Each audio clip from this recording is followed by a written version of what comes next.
आप सब वीर प्रदेश के तमाम गणवीरों, समाज के बुद्धिजीवियों और हमारे दो साथी, एक मेरे राजस्थान के थावरचंद जी और मध्य प्रदेश सेलाना के भाई कमलेश्वर जी डोडियार, मेरी मातृशक्ति, मेरी बहनों, प्यारे बच्चों, आप सबको सबसे पहले तो मैं मेरी पूरी भागीदारा विधानसभा की जनता की तरफ से बहुत बहुत धन्यवाद जोहार अर्पित करता हूं। साथियों, मेरी बात शुरू करने से पहले सबसे पहले मंचा सिंह हमारे समाज के लिए और इस वीर प्रदेश की धरती के लिए लड़ने वाले गोविंद गुरु को नमन करता हूं, राणा पूंजा जी को नमन करता हूं, साथ ही झारखंड की धरती पर लड़ने वाले भगवान बिरसा मुंडा को नमन करता हूं, भारत के संविधान में एसटी, एससी, ओबीसी और दलितों के अधिकारों के लिए लड़ने वाले बाबा साहब भीमराव अम्बेडकर को भी नमन करता हूं।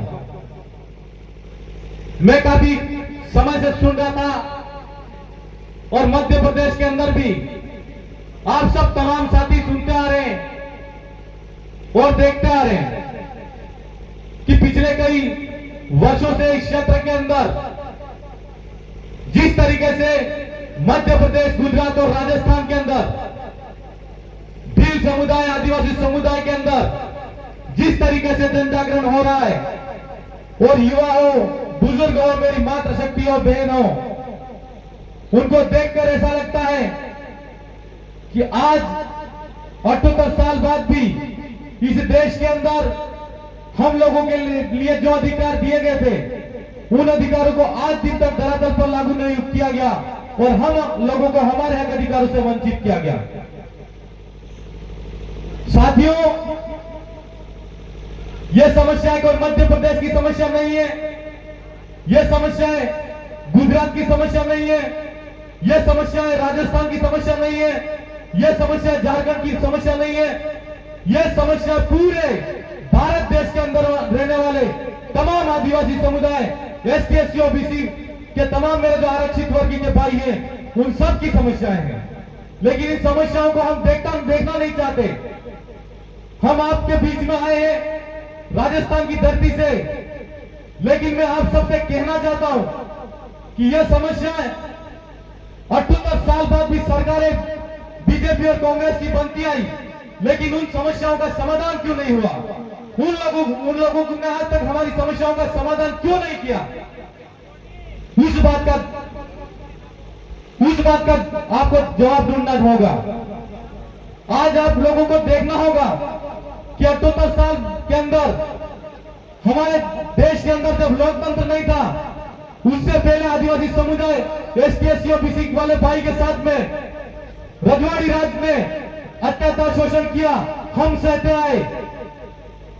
धीरे से फिर इस देश के अंदर अंग्रेजी आए और अंग्रेजों ने भी हमारे साथ में अत्याचार शोषण करते आए और हम सहते आए। लेकिन आप सब लोगों को हमारा कहना है कि आज इस पंडाल में उपस्थित मेरे भाइयों, मेरी मातृशक्ति हो, लेकिन लोकतंत्र की ताकत को हम लोगों ने पहचाना नहीं। इस देश के अंदर पार्टियां बनाई, लोकतंत्र स्थापित हुआ, हम लोगों ने हमारा वोट दिया, लेकिन वोट किसको दिया? हमारे व्यक्ति को टिकट दिया और हमने वोट दिया, लेकिन गुलाम पार्टी के गुलाम नेता को हमने वोट दिया, इसलिए हमारे हक अधिकारों की रक्षा नहीं हुई मेरे भाई। समय के साथ में अब हमको समझ जाना है कि अब लोकतांत्रिक व्यवस्था का सही इस्तेमाल करके लोकतंत्र के अंदर आज तक हम लोग मतदान करते आए हैं, लेकिन आज की जो बदलती युवा पीढ़ी है, वो अपने मतदान को मताधिकार समझ के सही जगह पे वोट दे रही है।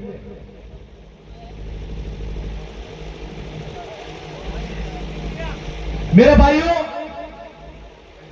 यह लड़ाई हम सबकी इसलिए जरूरी है कि जिस तरीके से इस देश के अंदर अंग्रेजी हुकूमत गई और अंग्रेजों से यह देश आजाद हो गया, लेकिन मध्य प्रदेश, गुजरात और राजस्थान के आदिवासियों को क्यों अलग किया?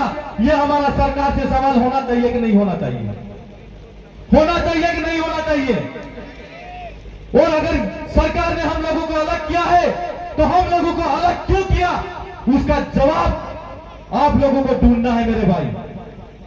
आज हम लोग कहते हैं, आज गोविंद गुरु की लड़ाई, मामा पालेश्वर की दयाल की लड़ाई, टांटिया मामा की लड़ाई, भगवान बिरसा मुंडा की लड़ाई अधूरी लड़ाई है। उस अधूरी लड़ाई को अगर पूरा करना चाहते हो तो मध्य प्रदेश, गुजरात और राजस्थान और ठेठ महाराष्ट्र, सौराष्ट्र तक हमारे आदिवासी समुदाय को अलग करके उन लोगों ने हम लोगों को बिखेरने का काम किया। अब समय आ गया है कि हमारी इस बदलती हुई विचारधारा के अंदर हमारे पुरखों का अधूरे सपने को पूरा करना है, तो हमको पीर प्रदेश की लड़ाई को फिर से बुलंद करना होगा मेरे भाई। आज हम कहते हैं कि दरअसल पर हमारा काम नहीं हो रहा। आज हम कहते हैं कि विधानसभा के अंदर जाने वाला हमारा विधायक भाई होता है, वो हमारे हक अधिकार की बात नहीं करता है। क्यों नहीं करता है? क्योंकि आज दिन तक स्वतंत्र रूप से लड़ने वाली और स्वतंत्र रूप से हमारे समाज की सिलेक्शन प्रणाली के द्वारा भेजे जाने वाली आवाज विधानसभा और संसद के अंदर नहीं पहुंची, इसलिए हमारे हक अधिकार की बात नहीं हो रही है। हम आपसे कहना चाहते हैं कि हमारे पुरखों का लड़ाई को अगर पूरा करना है तो पीर प्रदेश तो बनाना ही होगा। लेकिन हम आप लोगों से कहना चाहते हैं कि जो आज अभी हमारे पटवारी साहब बता रहे थे कि इस क्षेत्र के अंदर कई नदी नालों के अंदर नदी नीली हो रही है, लाल हो रही है। कई आदिवासी क्षेत्र के अंदर आदिवासियों की जमीन को सरकार अधिकृत करके आदिवासियों को बेदखल करने का काम कर रही है। और हमारे भाई जो विधानसभा के अंदर बैठे हुए हैं, जो जिस पार्टी के गुलाम नेता है वो गुलामी कर रहे हैं, लेकिन उसको यह नजर नहीं आ रहा है कि इसी क्षेत्र के अंदर हमारे आदिवासी समुदाय की जमीन छीनी जा रही है, हमारे आदिवासियों के साथ में अत्याचार शोषण हो रहा है। सरेआम ट्रक के पीछे रोड पे घसीट कर हमारे आदिवासी भाई को मारा जा रहा है। ये क्यों हो रहा है मेरे भाई? आप लोगों को सोचना होगा। हम राजस्थान से आ रहे हैं, लेकिन ये क्रांति मध्य प्रदेश, गुजरात और राजस्थान तक सीमित नहीं रहनी चाहिए। पूरे भारत देश के अंदर इस क्रांति को फैलाना है। इसके लिए आप सब लोगों को एकता के सूत्र में बनना होगा। हम लोग आज बात कर रहे हैं, हमारे भाई पटवारी साहब कह रहे थे कि हम अलग अलग पार्टी के झंडे उठा रहे हैं, अलग अलग संगठनों में बिखरे हुए हैं, अलग अलग पार्टियों की गुलामी कर रहे हैं। क्या हो रहा है इस देश के अंदर? हम आप लोगों से कहना है मेरे भाइयों, समय रहते समझ जाना, ये हमारा अंतिम समय की अंतिम लड़ाई है। अगर इस समय के अंदर भी अब अगर हम नहीं संभले तो आने वाली पीढ़ी हमारी हमको माफ नहीं करेगी। ये हम आपसे कहना चाहते हैं। हम लोगों को किसी संगठन की जरूरत नहीं है, किसी पार्टी की जरूरत नहीं है, लेकिन हम आप लोगों से कहना चाहते हैं हम एक विचारधारा के माध्यम से एक जज्बे पर आने की जरूरत है। लेकिन इस मौके पर यह भी कहना चाहते हैं कि कई यहाँ पर लोग हैं जो पार्टियों की दलाली करके हमारे भाइयों को झंडे पकड़ाने का काम कर रहे हैं और दरिया भिजवाने का काम कर रहे हैं। आजादी के 68 साल बाद भी हम लोगों को सोचना होगा इस देश के अंदर, इस देश का मूल मालिक जो आदिवासी है वो आज तक गुलामी की जंजीरों के साथ में क्यों बना हुआ है? और जितनी सामंतवादी और साहूकारवादी सरकारें हैं उन सरकारों का गुलाम क्यों है? और जो मजदूर है आज मालिक है वो मजदूर बन के बैठा है मेरे भाई। हमको सोचना होगा। अगर हम समय रहते नहीं सोचा तो निश्चित समय में हम लोगों को आने वाले समय के अंदर ये जो छोटे बच्चे बैठे हुए वो बच्चे जब हम मर जाएंगे उस समय ये कहेंगे कि तुमने हमारे लिए क्या किया, हमारे पुरखों ने हमारे लिए क्या किया। हम देखते आ रहे कि यह मध्य प्रदेश के अंदर समाज की जब की बात होती है, समाज की बात होती है, तब तो सब एक साथ में खड़े हो जाते हैं, एक जज्बे पर आ जाते हैं। लेकिन जैसे ही लोकतांत्रिक शक्ति की बात आती है, जैसे ही वोट की बात आती है, मताधिकार की बात आती है, लड़ने की बात आती है, तो सब अपने अपने झंडों के अंदर और अपनी अपनी पार्टियों में वापिस चले जाते हैं। क्या इससे समाज का सुधार होगा? नहीं होगा। क्या इसके लिए टांटिया मामा हमारे लिए शहीद हो गए, बिरसा मुंडा शहीद हो गए? क्या उन लोगों के सपने साकार होंगे?